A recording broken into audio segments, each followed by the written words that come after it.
Welcome to my YouTube channel online academy.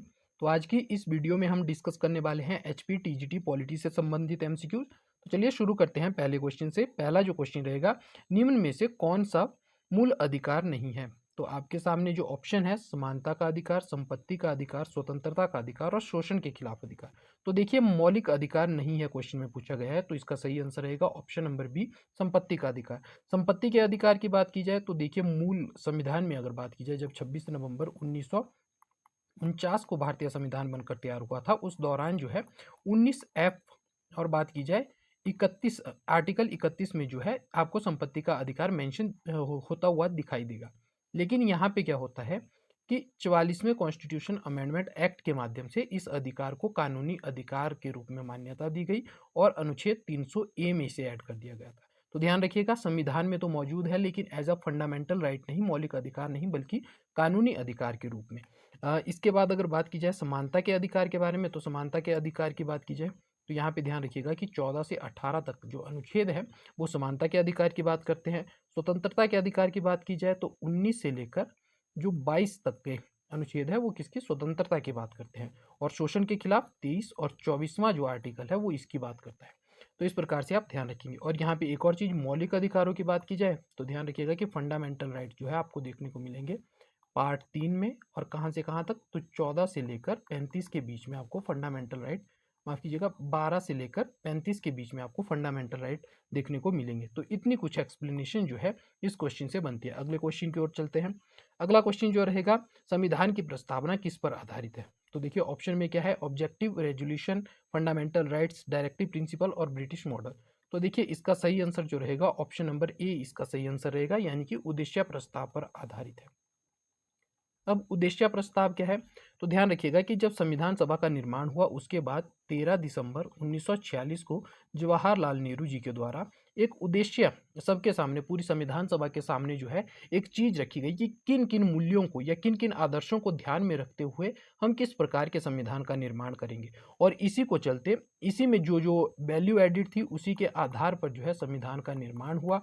और बाद में चलकर जब संविधान बना तो इसी उद्देश्य प्रस्ताव को जो है प्रस्तावना के रूप में ऐड किया गया था। तो ध्यान रखिएगा, प्रस्तावना क्या है, तो वही उद्देश्य प्रस्ताव है, वही मूल्य इसमें लिखे गए हैं जो 13 दिसंबर 1946 को जवाहरलाल नेहरू जी के द्वारा संविधान सभा के समक्ष रखे गए थे। तो ये चीज जो है आपको देखने को मिलेगी कि ऑब्जेक्टिव रेजोल्यूशन पे आधारित है प्रस्तावना।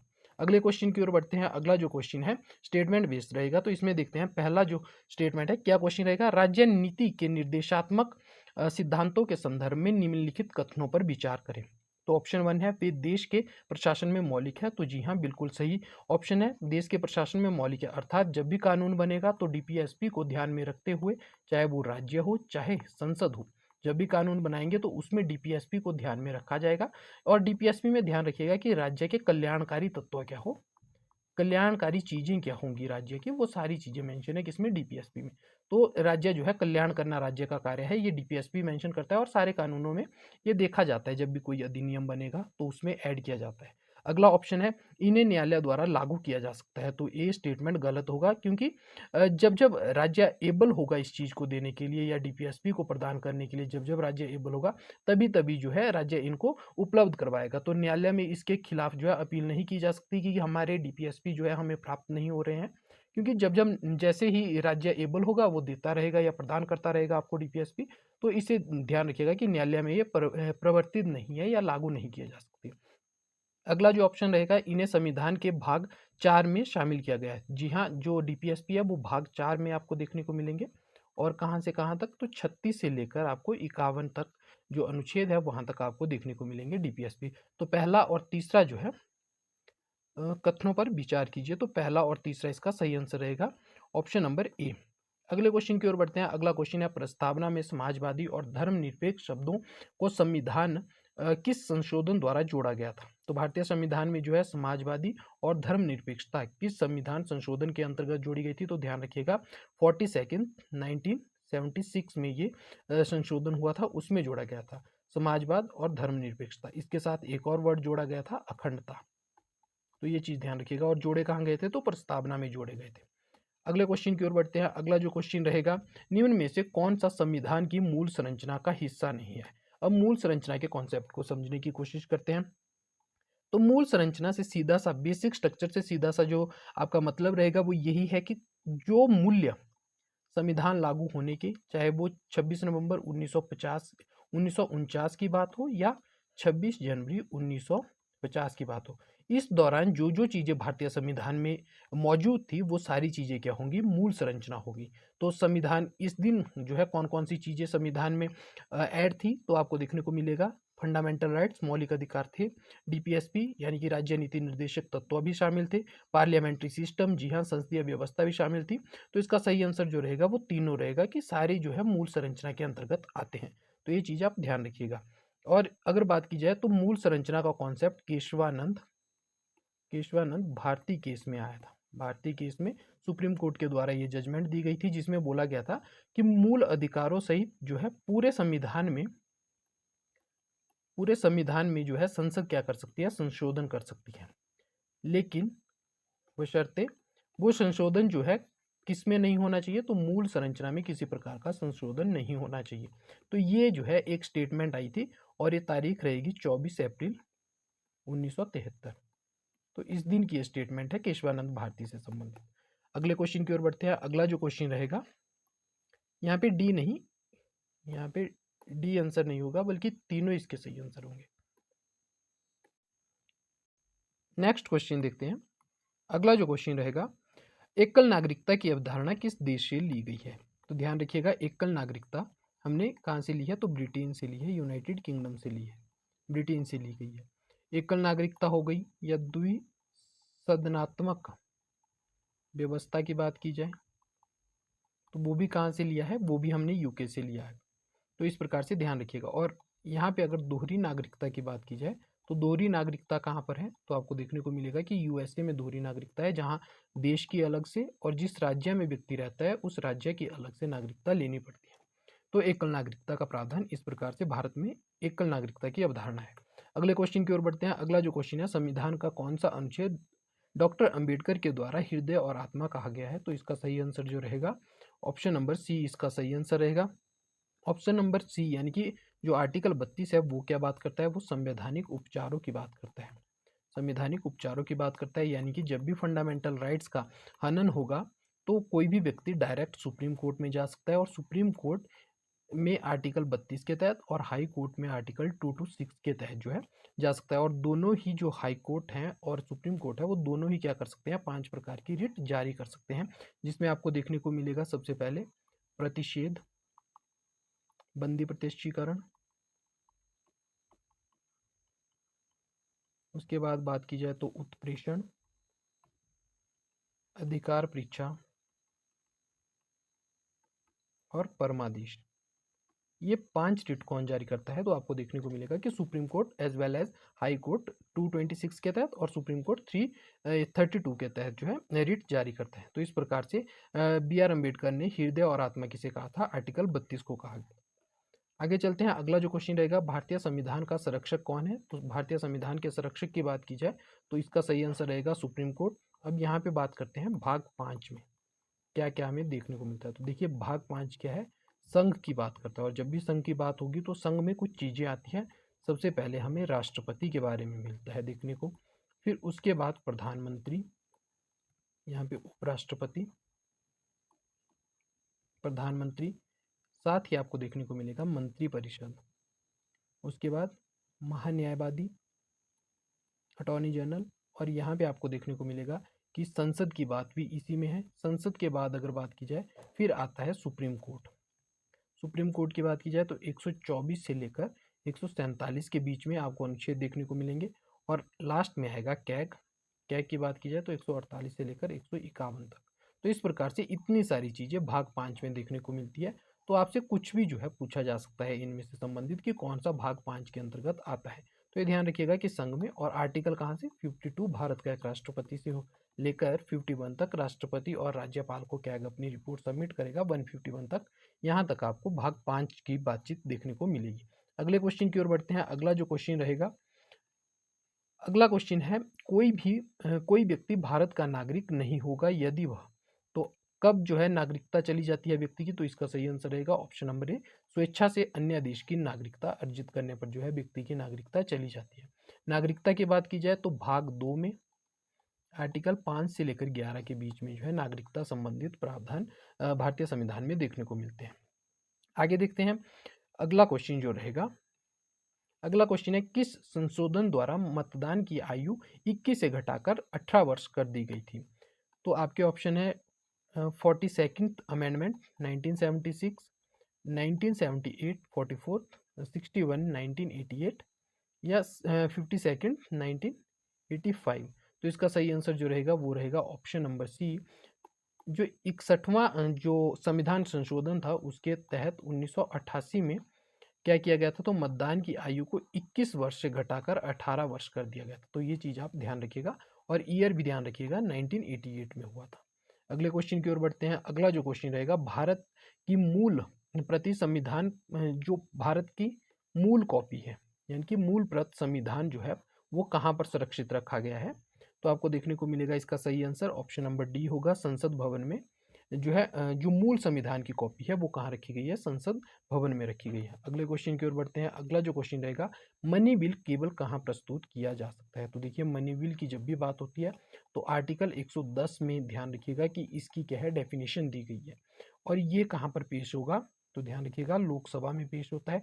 राज्यसभा के पास जो है केवल इतनी सी पावर होती है कि 14 दिन तक इसे होल्ड पर रख सकती है, 14 दिन तक रोक के रख सकती है। 14 दिन में ये चाहे यस बोले इस बात पे या नो बोले, लेकिन 14 दिन के बाद इसे क्या मान लिया जाता है कि पारित कर दिया गया है राज्यसभा के द्वारा, ऐसा मान लिया जाता है। और कोई विधेयक धन विधेयक है या नहीं, ये पावर किसके पास होती है घोषित करने की? तो लोकसभा का जो अध्यक्ष होता है उसके पास ये पावर रहती है कि किसी भी विधेयक को धन विधेयक घोषित करने की। और ध्यान रखिएगा अगर जिस भी विधेयक को मनी बिल लोकसभा अध्यक्ष के द्वारा घोषित कर दिया जाता है उसे किसी भी न्यायालय में चुनौती नहीं दी जा सकती कि आप जा रहे हो किसी भी विधेयक को लेकर जिसे लोकसभा अध्यक्ष के द्वारा क्या डिसाइड कर दिया गया है, मनी बिल डिसाइड कर दिया गया है, लेकिन न्यायालय उसे किसी प्रकार से सुनने के लिए तैयार नहीं होगा क्योंकि वो न्यायालय की पावर से बाहर है।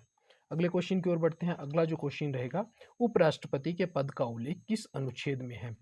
तो उपराष्ट्रपति की बात की जाए तो ध्यान रखिएगा राष्ट्रपति के बारे में आर्टिकल 63 कहता है उपराष्ट्रपति के पद के बारे में। और उपराष्ट्रपति जो है राज्यसभा का पदेन सभापति होगा, ये बात कौन सा करता है आर्टिकल? तो आर्टिकल 64 इस चीज़ की बात करता है कि पदेन राष्ट्रपति के रूप में। और 89 भी जो है इसी बात को करता है जो 64 करता है। तो ये चीज़ भी आप ध्यान रखिएगा। अगले क्वेश्चन की ओर बढ़ते हैं। अगला जो क्वेश्चन रहेगा, लोकसभा को भंग कर सकता है। तो कौन लोकसभा को भंग कर सकता है? क्या प्राइम मिनिस्टर कर सकता है, स्पीकर, प्रेसिडेंट और वाइस प्रेसिडेंट? तो देखिए जब भी लोकसभा से संबंधित चीज़ें आएंगी तो वहाँ पे दो लोगों का रोल जो है इंपॉर्टेंट हो जाता है, एक अध्यक्ष का और दूसरा प्रेसिडेंट का। तो जब भी पूछा जाएगा कि लोकसभा भंग कौन करेगा, तो ध्यान रखिएगा कौन करेगा? राष्ट्रपति करेगा। यानी कि अब जो है पूरी तरह से लोकसभा समाप्त हो चुकी है और चुनाव होंगे, नए प्रधानमंत्री बनेंगे, नए सांसद चुनकर आएंगे और प्रधानमंत्री बनेंगे, उस प्रकार से भंग की बात होती है। लेकिन लोकसभा सत्र का अगर स्थगन पूछा जाए तो कौन करेगा? लोकसभा अध्यक्ष करेगा। और अगर सत्र की समाप्ति पूछा जाए, स्थगन के स्थान पर समाप्ति पूछा जाए, तो ध्यान रखिएगा कौन करेगा? राष्ट्रपति जो है समाप्ति करेगा। आहूत भी, सत्र आहूत की बात पूछी जाए तो आहूत कौन करेगा यानी कि बुलाएगा कौन? तो वो भी राष्ट्रपति के द्वारा बुलाया जाता है। तो इतनी कुछ चीज़ें जो है लोकसभा से संबंधित आपको ध्यान रखनी है। अगले क्वेश्चन की ओर बढ़ते हैं। अगला जो क्वेश्चन रहेगा, संविधान का कौन सा अनुच्छेद संशोधन प्रक्रिया की बात करता है? तो देखिए संशोधन प्रक्रिया की बात की जाए तो ध्यान रखिएगा कि भाग 20 में 368वां जो आर्टिकल है उसमें इसका उल्लेख किया गया है। साउथ अफ्रीका से हमारे द्वारा ये ग्रहण किया गया है। और इसमें जो है 3 प्रकार से संविधान में संशोधन की बात की जाती है। संविधान में संशोधन की बात जो है 3 प्रकार से। अगर पहली बात की जाए तो साधारण बहुमत से यानी कि 50% एमपीज प्लस एक और एमपी की सहमति चाहिए। और कोई भी जो है साधारण बहुमत से कोई भी संशोधन किसी पर्टिकुलर टॉपिक में जो साधारण बहुमत से हो सकता है संशोधित, उसमें संशोधन किया जा सकता है। लेकिन दूसरे की अगर बात की जाए तो दूसरा आता है विशेष बहुमत वाली बातचीत। विशेष बहुमत जहाँ पे जो उपस्थित होते हैं और मतदान करने वाले होते हैं उनका 2/3 इंपॉर्टेंट हो जाता है। वो जो है 2/2 लोगों का वोट इंपॉर्टेंट हो जाता है, तभी जाकर संविधान में उन विषयों पर संशोधन किया जा सकता है। और इसके अलावा अगर बात की जाए तो एक होता है विशेष बहुमत प्लस आधे राज्यों की सहमति। आधे राज्य मतलब विशेष बहुमत तो 2/3, और आधे राज्यों का मतलब है कि 50% राज्य जो है अगर सहमति दे दे किसी भी, जैसे जीएसटी का मामला हो गया, तो उस प्रकार के जो पूरी तरह से संघीय ढांचे से जुड़े संघीय ढांचे से संबंधित कोई भी विषय होंगे, उन पे विशेष बहुमत और आधे राज्यों की स्वीकृति आवश्यक हो जाती है। तो इस प्रकार से ध्यान रखिएगा कि कहाँ पर यह वर्णन किया गया है, तो आर्टिकल 368 इसका सही आंसर रहेगा। अगले क्वेश्चन की ओर बढ़ते हैं। तो भारत में पंचायती राज प्रणाली सबसे पहले किस वर्ष लागू हुई थी? तो ध्यान रखिएगा, इसका सही आंसर रहेगा ऑप्शन नंबर सी। और कहाँ पर लागू हुई थी? नागौर, राजस्थान में पहली बार आपको पंचायती राज प्रणाली लागू होती हुई दिखाई देगी। अगले क्वेश्चन की ओर बढ़ते हैं। अगला जो क्वेश्चन रहेगा, राज्य के नीति निर्देशक तत्वों का विचार किस देश से लिया गया है? तो यहाँ पे ध्यान रखिएगा कि राज्य के नीति निर्देशक तत्व जो है भाग 4 में लिखे गए हैं, और कहाँ से?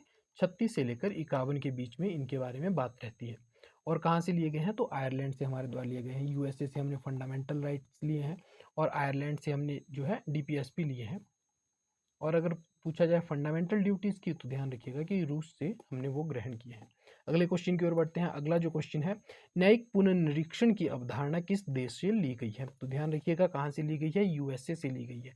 अब न्यायिक पुनरीक्षण क्या होता है? तो ध्यान रखिएगा, जुडिशियल रिव्यू, अर्थात जो भी कार्यपालिका यानी कि प्रधानमंत्री और उसकी मंत्रिपरिषद के जो भी आदेश होंगे, कार्यपालिका के आदेश, प्लस आपको देखने को मिलेगा जो विधायी कानून होते हैं, विधायिका द्वारा निर्मित जो अधिनियम होते हैं, यानी कि संसद जो भी कानून बनाएगा वो उसकी जांच करना। और जांच किस चीज की होती है? क्या वो संविधान के अनुरूप है या नहीं, क्या वो संविधान में जैसी प्रोसीजर है उसके अकॉर्डिंग बनाए गए हैं या नहीं, इस चीज की जो है जानकारी या जांच कौन करता है? तो सुप्रीम कोर्ट जांच करता है, और देखता है कि अगर वो संविधान के अनुरूप है तो वो मान्य होगा कानून, और अगर वो संविधान के अनुरूप नहीं है तो आपको देखने को मिलेगा कि उसे असंवैधानिक लागू कर दिया जाता है, असंवैधानिक घोषित कर दिया जाता है। किसके द्वारा? तो सुप्रीम कोर्ट ही उसे असंवैधानिक घोषित करेगा। तो यहाँ पे ध्यान रखिएगा कि न्यायिक पुनरीक्षण का जो हमने कॉन्सेप्ट लिया है वो यूएसए में सबसे पहले डेवलप हुआ था। इसके अलावा एक और चीज होती है न्यायिक सक्रियता। न्यायिक सक्रियता क्या होती है? तो जब कार्यपालिका या संसद अपने कार्यों को बेहतर प्रकार से नहीं कर रही होती है, तो न्यायपालिका अग्रणी भूमिका क्या करती है? अग्रणी भूमिका निभाते हुए किसी डिसीजन को सुनाने का कार्य करती है, या कोई कानून बनाने का कार्य करती है अपने ऑर्डर्स के या वर्डिक्ट के अकॉर्डिंग। तो वहाँ पे आपको देखने को मिलेगा कि जब कार्यपालिका और विधायिका दोनों अपने कामों को करने में असफल हो जाती है, कर्तव्य निर्वहन में असफल हो जाती है, तो उस दौरान न्यायपालिका आगे बढ़कर उन कार्यों को करती है, तो उसे जुडिशियल एक्टिविज्म कहा जाता है। तो दो कॉन्सेप्ट आपको देखने को मिलेंगे, न्यायिक पुनरीक्षण और न्यायिक सक्रियता। तो देखिए दोनों ही आपको देखने को ये भी मिलेगा कि संविधान में पूरी तरह से मेंशन नहीं है किसी प्रकार से, लेकिन अप्रत्यक्ष रूप से आपको संविधान में ही इनका वर्णन देखने को मिलेगा। आगे चलते हैं। अगला जो क्वेश्चन रहेगा, अस्पृश्यता के उन्मूलन से संबंधित अनुच्छेद कौन सा है? तो इसका सही आंसर जो रहेगा ऑप्शन नंबर सी, आर्टिकल 17 जो है अस्पृश्यता यानी कि छुआछूत, छुआछूत की बात करता है। तो ये चीज ध्यान रखिएगा, छुआछूत की बात करता है यानी कि उसके उन्मूलन की बात करता है, उसको हटाने या समाप्त करने की बात करता है। तो ये चीज आप ध्यान रखिएगा, आर्टिकल 17 इस चीज की बात करता है। अगले क्वेश्चन की ओर बढ़ते हैं। मौलिक कर्तव्यों की अवधारणा किस देश से ली गई है? तो इसका सही जो आंसर रहेगा वो रहेगा यूएसएसआर, रशिया से ली गई है। अगर मौलिक कर्तव्यों की बात की जाए तो ध्यान रखिएगा भाग 4 क में 51 ए में इसकी बात है। और कितने मौलिक कर्तव्य जो है हमने स्वर्ण सिंह समिति की सिफारिश पर जोड़े थे? तो 10 जोड़े गए थे स्वर्ण सिंह समिति की सिफारिश पर। और कौन से संविधान संशोधन के तहत जोड़े गए थे? तो ध्यान रखिएगा 42वें संविधान संशोधन के तहत 1976 में जोड़े गए थे। और एक जो 11वां जोड़ा गया था वो कब जोड़ा गया था? 86वें संविधान संशोधन 2002 के तहत जोड़ा गया था। तो ये चीज आप ध्यान रखिएगा। अगले क्वेश्चन की ओर बढ़ते हैं। अगला जो क्वेश्चन है, वित्त आयोग से संबंधित अनुच्छेद कौन सा है? तो वित्त आयोग से संबंधित अनुच्छेद रहेगा आपका ऑप्शन नंबर ए, आर्टिकल 280 इसका सही आंसर रहेगा। अगले क्वेश्चन की ओर बढ़ते हैं। अगला क्वेश्चन है, लोक धन का रक्षक किसे कहा जाता है? लोक धन का रक्षक किसे कहा जाता है? तो आंसर रहेगा कैग, इसका सही आंसर रहेगा। क्या की बात की जाए तो पार्ट 5 में मिलता है, और कहाँ से कहाँ तक? तो आपको देखने को मिलेगा 148 से लेकर 151 के बीच में।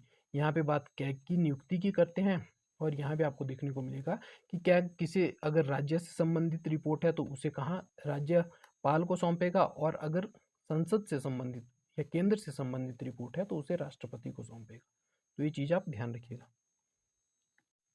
अगले क्वेश्चन की ओर बढ़ते हैं। अगला जो क्वेश्चन रहेगा, संविधान का कौन सा अनुच्छेद राज्य के राष्ट्रपति शासन का प्रावधान करता है? तो यहाँ पे देखिए आर्टिकल 352, 356, 360 और 365 ऑप्शन में है। तो 352 की बात की जाए तो ये करता है राष्ट्रीय आपातकाल की बात। राष्ट्रीय आपातकाल, राज्य में राष्ट्रपति शासन की या राज्य आपातकाल की बात की जाए, राज्य आपातकाल हो या राष्ट्रपति शासन हो, वो किसके तहत लगता है? तो 356 के तहत लगता है। और 360 की बात की जाए तो यहाँ पे आपको देखने को मिलेगा वित्तीय आपातकाल। और ध्यान रखिएगा भारत में एक भी बार वित्तीय आपातकाल लागू नहीं किया गया है। और 365 की बात की जाए तो 365 में कि राष्ट्रपति को स्वयं संदेह हो या वो किसी प्रकार से राज्यपाल का प्रतिवेदन यानी कि राज्यपाल की रिपोर्ट के आधार पर किसी भी राज्य में राष्ट्रपति शासन लागू कर सकता है। तो जो 365 है वो आधार प्रदान करता है किसको? 356 को। तो ये चीज भी आप ध्यान रखिएगा। तो इसका सही जो आंसर रहेगा राष्ट्रपति शासन वाला, ऑप्शन नंबर बी इसका सही आंसर रहेगा। अगले क्वेश्चन की ओर बढ़ते हैं। अगला जो क्वेश्चन है, संविधान का कौन सा अनुच्छेद कानून के समक्ष समानता की बात करता है? तो इसका सही आंसर जो रहेगा ऑप्शन नंबर बी, आर्टिकल 14 बात करता है कानून के समक्ष समानता की। तो आंसर रहेगा ऑप्शन बी। अगले क्वेश्चन की ओर बढ़ते हैं। अगला जो क्वेश्चन है, संसद के संयुक्त अधिवेशन की अध्यक्षता कौन करता है? तो इसका सही आंसर रहेगा लोकसभा स्पीकर। संसद के संयुक्त अधिवेशन की बात की जाए तो आपको देखने को मिलेगा कि आर्टिकल जो है 108 किसकी बात करता है? ज्वाइंट सीटिंग की बात करता है। एक बात। दूसरा आपको देखने को मिलेगा कि अध्यक्षता कौन करता है? तो लोकसभा का सदस्य, लोकसभा का जो अध्यक्ष है वो इसकी अध्यक्षता करता है। और तीसरी चीज आपको यहाँ पे देखने को मिलेगी वो ये रहेगी कि यहाँ पे किससे बहुमत के आधार पर निर्णय लिया जाता है। बहुमत कौन सा? साधारण बहुमत। तो ये चीज भी आप ध्यान रखिएगा। अगले क्वेश्चन की ओर बढ़ते हैं। अगला जो क्वेश्चन रहेगा, भारत के मुख्य न्यायाधीश की नियुक्ति कौन करता है? तो देखिए वैसे तो अगर बात की जाए यहाँ पे, अगर कॉलेजियम सिस्टम की बात की जाए, कॉलेजियम सिस्टम, तो वो जो है नाम क्या करता है? एक प्रकार से निर्देश देता है या डिसाइड करता है कि मुख्य न्यायाधीश कौन होगा, लेकिन नियुक्ति कौन करेगा उसकी? तो प्रेसिडेंट यानी कि राष्ट्रपति के द्वारा नियुक्ति होगी। चीफ जस्टिस हो या किसी प्रकार से अन्य जो भी सुप्रीम कोर्ट का अन्य जज हो, उसकी नियुक्ति भी कौन करेगा? तो वो भी राष्ट्रपति के द्वारा ही की जाती है। प्रत्यक्ष रूप से जो है कौन करता है? अगर प्रत्यक्ष और अप्रत्यक्ष में बात की जाए, अगर ऐसे पूछ लिया जाए कि मुख्य न्यायाधीश की अप्रत्यक्ष रूप से नियुक्ति कौन करता है, तो अप्रत्यक्ष रूप से आपको कार्यपालिका करती हुई दिखाई देगी। तो ये चीज भी ध्यान रखिएगा आप। अगले क्वेश्चन की ओर बढ़ते हैं। अगला जो क्वेश्चन है, दल बदल विरोधी कानून किस संशोधन द्वारा लागू किया गया था? तो यहाँ पे अगर बात की जाए दल बदल की, तो आपको देखने को मिलेगा इसका सही आंसर होगा 52nd अमेंडमेंट जो हुआ था 1985 में। तो ये दल बदल से संबंधित रहेगा। और कौन सी अनुसूची में ये बातचीत की गई है? तो आपको देखने को मिलेगा कि 10वीं अनुसूची में इसका वर्णन किया गया है। ये चीज भी आप ध्यान रखिएगा। तो इसका सही आंसर रहेगा ऑप्शन नंबर सी। अगले क्वेश्चन की ओर बढ़ते हैं। अगला क्वेश्चन है, संविधान के प्रारूप समिति के अध्यक्ष कौन थे? तो आपको यहाँ पे आंसर मिलेगा इसका सही। तो option number C, B.R. Ambedkar इसका सही आंसर रहेगा। नेक्स्ट क्वेश्चन जो रहेगा, राज्यों का संघ घोषित करने वाला अनुच्छेद कौन सा है? तो देखिए भारत को राज्य का संघ कौन सा अनुच्छेद कहता है? तो इसका सही आंसर रहेगा option number A, article a. तो आर्टिकल ए बात करता है कि भारत राज्यों का संघ होगा, राज्यों का संघ होगा जिसमें इसके घटक आपको दिखाई देंगे। घटक कौन कौन से होंगे? तो 28 राज्य और 8 केंद्र शासित प्रदेशों की बात करता है। और वो बात कहाँ है? तो आर्टिकल 1 में बात है। तो इस प्रकार से इसका सही आंसर रहेगा ऑप्शन नंबर ए। अगले क्वेश्चन की ओर बढ़ते हैं। अगला क्वेश्चन जो रहेगा, चीफ इलेक्शन कमिश्नर जो है उसका टर्म कितना रहता है? Term of office of the chief election commissioner. तो जो मुख्य निर्वाचन आयुक्त, मुख्य निर्वाचन आयुक्त अगर बात की जाए तो देखिए सी और डी यानी कि 6 वर्ष और 65 वर्ष दोनों इसका सही आंसर होगा। लेकिन किसी प्रकार से संविधान में ये चीज मेंशन नहीं है कि इतना ही इनका कार्यकाल होगा। लेकिन एक प्रकार से आपको देखने को मिलेगा कि इतने समय तक जो है ये रहते हैं अपने पद पर। और आपको एक और चीज देखने को मिलेगी कि इनको हटाया जाता है महाभियोग के तहत। तो ये जो है इलेक्शन कमिश्नर के टेन्योर से संबंधित कुछ बातें थी जो मैं आपके साथ डिस्कस कर चुका हूँ। चलिए तो आज की वीडियो हम यहीं तक रखेंगे। Thank you so much for listening me. Bye bye.